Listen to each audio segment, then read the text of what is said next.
నిన్నటి current affairs లోని చివరి ప్రశ్నకు సమాధానం. లాంగెస్ట్ సీ వాల్ ఏ దేశంలో ఉంది?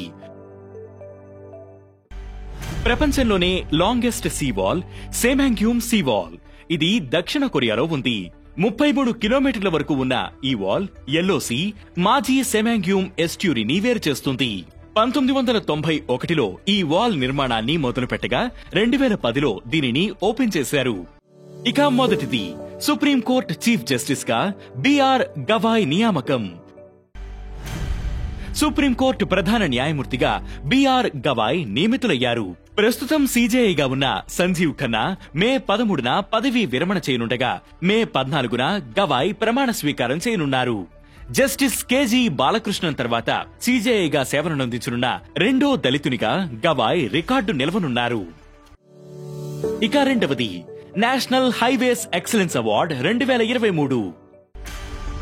నేషనల్ హైవేస్ ఎక్సలెన్స్ అవార్డ్ 2023 6వ ఎడిషన్ న్యూఢిల్లీలోని భారత్ మండపంలో జరిగింది. జాతీయ రహదారుల అభివృద్ధిలో ప్రతిభ కనబరిచిన కంపెనీలు గోల్డ్, సిల్వర్ అవార్డులు గెలుచుకున్నాయి.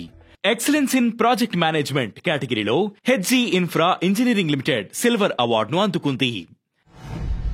ఎక్సలెన్స్ ఇన్ ప్రాజెక్ట్ మేనేజ్మెంట్ కేటగిరీలో Bharatiya infra project silver award గెలుచుకోగా, excellence in operation and maintenance కేటగిరీలో Nanguneri Kanyakumari tollway private limited కు గోల్డ్ అవార్డు లభించింది. గ్రీన్ హైవేస్ విభాగంలో Ashoka Buildcon limited gold award, Deccan tollways limited silver అవార్డును గెలుచుకుంది. ఇక మూడవది ప్రపంచంలో రిచెస్ట్ యాక్టర్ గా టైలర్ పెర్రీ. 2025 ఏప్రిల్లో ప్రపంచంలో రిచెస్ట్ యాక్టర్ గా టైలర్ పెర్రీ నిలిచాడు. అతను అమెరికన్ నటుడు, నిర్మాత, రచయిత. ప్రస్తుతం అతని ఆస్తుల విలువ $1.4 బిలియన్. టాప్ 10 రిచెస్ట్ యాక్టర్లలో బాలీవుడ్ కు చెందిన షారూక్ ఖాన్ 4వ స్థానంలో నిలిచాడు. అతని నికర ఆస్తుల విలువ $770 మిలియన్ ఉంది. ఇక నాల్గవది శ్రేయాస్ అయ్యర్ కు player of the month award. Team India batter Shreyas Iyer ను ఐసీసీ అవార్డు వరించింది. ముంబైకి చెందిన ఈ బ్యాటర్ 2025 మార్చికి సంబంధించిన ప్లేయర్ ఆఫ్ ది మంత్ గా నిలిచారు. మార్చిలో అయ్యర్ 3 మ్యాచ్ల్లో 172 పరుగులు చేశారని ఐసీసీ తెలిపింది.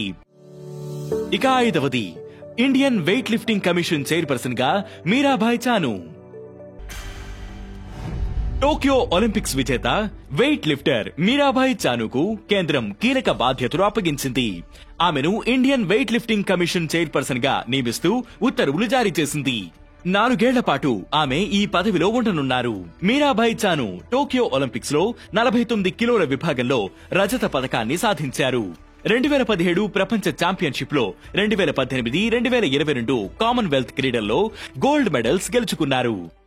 ఇక ఈ రోజు current affairs question: global financial stability report ను ఏ ఆర్గనైజేషన్ విడుదల చేస్తుంది? ఈ ప్రశ్నకు సమాధానం మీరే కామెంట్ చేయండి.